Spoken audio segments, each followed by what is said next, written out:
दिल्ली के उप मुख्यमंत्री मनीष सिसोदिया ने लगाए सीबीआई पर गंभीर आरोप।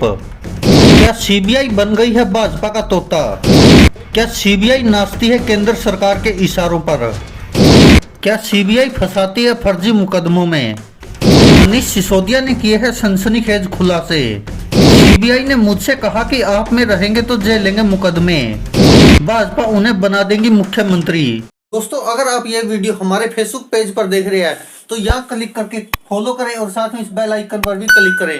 अगर दोस्तों आप ये हमारी वीडियो यूट्यूब चैनल पर देख रहे हैं तो कृपया करके इस लाल बटन पर क्लिक करके सब्सक्राइब करें और साथ में इस बेल आइकन पर भी क्लिक करें। दिल्ली के उप मुख्यमंत्री और आम आदमी पार्टी के बड़े नेता 9 घंटे की पूछताछ के बाद सीबीआई दफ्तर से निकलते ही सीबीआई अफसरों पर बहुत संगीन आरोप लगाते हैं। मनीष सिसोदिया ने दावा किया कि सीबीआई अफसरों ने उन्हें साइड से कहा है कि वो आम आदमी पार्टी को छोड़कर भाजपा में आ जाएं। आप में रहने पर उन्हें मुकदमे झेलने पड़ेंगे, जबकि भाजपा उन्हें दिल्ली का मुख्यमंत्री बना देगी। मनीष सिसोदिया ने ये बातें मीडिया के सामने की। उन्होंने दावा किया कि सीबीआई अफसरों ने दिल्ली के स्वास्थ्य मंत्री सत्येंद्र जैन का हवाला देकर डराया और कहा कि सत्येंद्र जैन के खिलाफ भी तो सही केस नहीं है, फिर भी वो जेल में है। दिल्ली के उप मुख्यमंत्री मनीष सिसोदिया ने कहा कि सीबीआई अफसरों ने कहा है कि सत्येंद्र जैन जब झूठे केस में जेल जा सकते हैं तो आप कैसे बच जाओगे। सीबीआई ने बयान जारी कर इन आरोपों का खंडन किया है।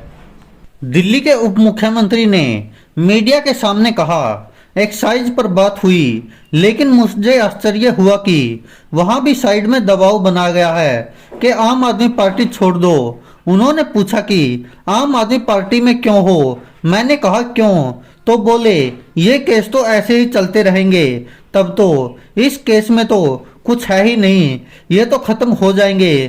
तो मुझे साइड में कहा गया कि सत्येंद्र जैन पर कौन से सच्चे केस है, वो भी चल रहे हैं 6 महीने से।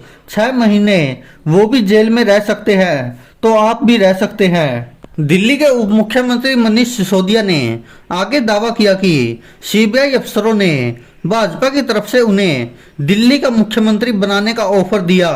मनीष सिसोदिया बोले, तो मैंने कहा कि भाजपा तो बहुत गंदी पार्टी है, उसके लिए आम आदमी पार्टी थोड़ी छोड़ सकता हूं। तो मुझे कहा गया कि नहीं नहीं, ये केस तो ऐसे ही चलते रहेंगे। उधर भारतीय जनता पार्टी में जाओगे तो वो आपको मुख्यमंत्री भी बनाएंगे। तो मैंने कहा कि मुख्यमंत्री के लिए थोड़े ही राजनीति कर रहा हूँ, मैं तो शिक्षा के लिए आया हूँ। राजनीति में हम आना ही नहीं चाह रहे थे, हम तो शिक्षा के लिए आए, ईमानदारी से काम करने के लिए आए। मनीष सिसोदिया ने आगे कहा, फिर मैंने साफ साफ बोल दिया कि भैया मुझे तो खुशी मिलती है जब दिल्ली के रिक्शे वाले का बच्चा इंजीनियर बनता है, उसमें जो खुशी मिलती है वो मुख्यमंत्री बनने के बारे में सोचकर नहीं मिलती।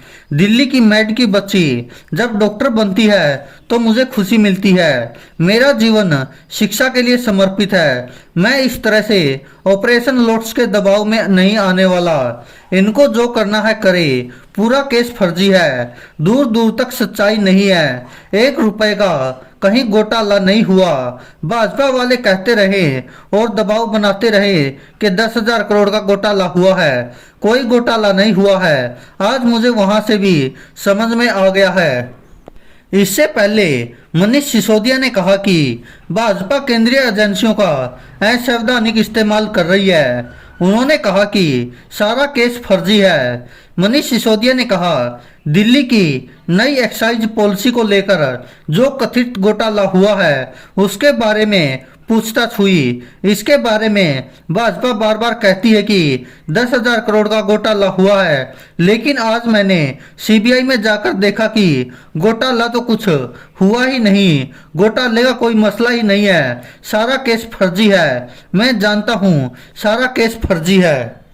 मनीष सिसोदिया ने आगे कहा कि यह सब दिल्ली में आम आदमी पार्टी की सरकार गिराने के लिए ऑपरेशन लोटस के तहत हो रहा है। सिसोदिया बोले, आज मैं 9 घंटे के पूछताछ के दौरान सीबीआई के पास रहा तो वहां भी समझ गया कि किस तरह से सारा केस फर्जी है, किस तरह से इन्होंने पूरी साजिश की है। आज मुझे समझ में आया है कि इन्होंने सीबीआई केस किसी घोटाले की जांच के लिए नहीं किया है। वास्तव में यह दिल्ली में ऑपरेशन लोटस को कामयाब करने के लिए केस किया है। ये बात बाहर से पहले भी समझ आ रही थी, लेकिन आज सीबीआई में 9 घंटे रहने के बाद और अच्छे से समझ में आई है कि किस तरह से भाजपा सीबीआई जैसी एजेंसियों को असंवैधानिक तरीके से, गलत तरीके से दबाव बनाने के लिए यूज कर रही है। ध्यान रहे कि दिल्ली में नई शराब नीति के जरिए भ्रष्टाचार को अंजाम देने के आरोप में सीबीआई ने मनीष सिसोदिया को पूछताछ के लिए रविवार को सम्मन भेजा था। इसी सम्मन पर मनीष सिसोदिया सोमवार को सीबीआई दफ्तर पहुंचे थे, जहां उनसे दिन में करीब 11:30 बजे पूछताछ शुरू हुई। इधर आप नेता और कार्यकर्ता सीबीआई के बाहर धरने पर बैठ गए। बाद में पुलिस ने नेताओं और कार्यकर्ताओं को हिरासत में ले लिया।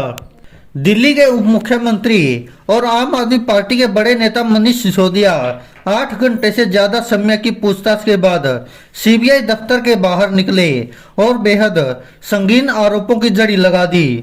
दिल्ली आबकारी नीति मामले में चल रही जांच के सिलसिले में सीबीआई ने मनीष सिसोदिया से पूछताछ की। एफआईआर में लगे आरोपों और जांच के दौरान अब तक जुटाए गए सबूतों पर उनसे सख्ती से पूछताछ की गई। उनके बयान का यथासमय सत्यापन किया जाएगा और जांच की आवश्यकताओं के अनुसार आगे की कार्रवाई की जाएगी। मीडिया के कुछ वर्गों ने एक वीडियो प्रसारित किया है जिसमें सीबीआई कार्यालय से निकलने के बाद मनीष सिसोदिया ने कैमरे पर कहा है कि सीबीआई में पूछताछ के दौरान उन्हें अपनी राजनीतिक पार्टी छोड़ने और इस तरह के ऐसे ही आक्षेपों की धमकी दी गई। सीबीआई इन आरोपों का जोरदार खंडन करती है और दोहराती है कि मनीष सिसोदिया से प्राथमिकी में उनके खिलाफ लगे आरोपों के अनुसार पेशेवर और कानूनी तरीके से जांच की गई थी। कानून के मुताबिक मामले की जांच जारी रहेगी।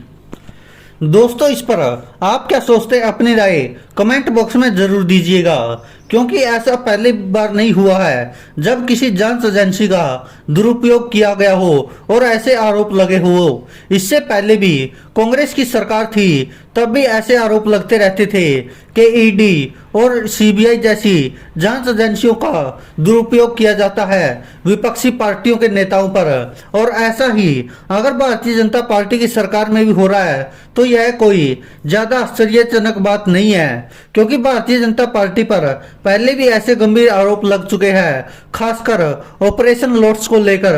और जिस तरह से दिल्ली के मुख्यमंत्री अरविंद केजरीवाल और दिल्ली के शिक्षा मंत्री और उप मुख्यमंत्री मनीष सिसोदिया ने लगातार भारतीय जनता पार्टी पर आरोप लगाए हैं और उनको मुंहतोड़ जवाब दिया है।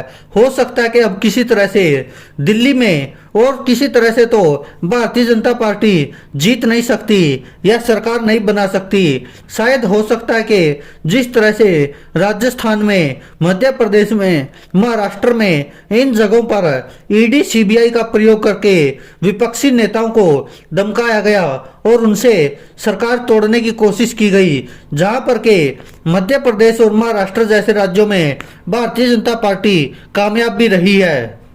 और ये आरोप अकेले आम आदमी पार्टी नहीं लगाती, बल्कि पूरा विपक्ष लगाता रहता है। और अब केंद्र सरकार और सीबीआई को दिल्ली के उप मुख्यमंत्री मनीष सिसोदिया ने जिस तरह सवालों के घेरे में खड़ा किया है, शायद सीबीआई पर लोगों का विश्वास उठ जाएगा अगर यह दावे और ये आरोप सच है कि किस तरह से भारतीय जनता पार्टी की सरकार के लिए सीबीआई काम कर रही है, जो दावे दिल्ली के उप मुख्यमंत्री मनीष सिसोदिया ने किए हैं। दोस्तों, इस पर आप क्या कहते हैं? अपनी राय कमेंट बॉक्स में जरूर दीजिएगा। धन्यवाद दोस्तों, देखते रहिए सच की आवाज।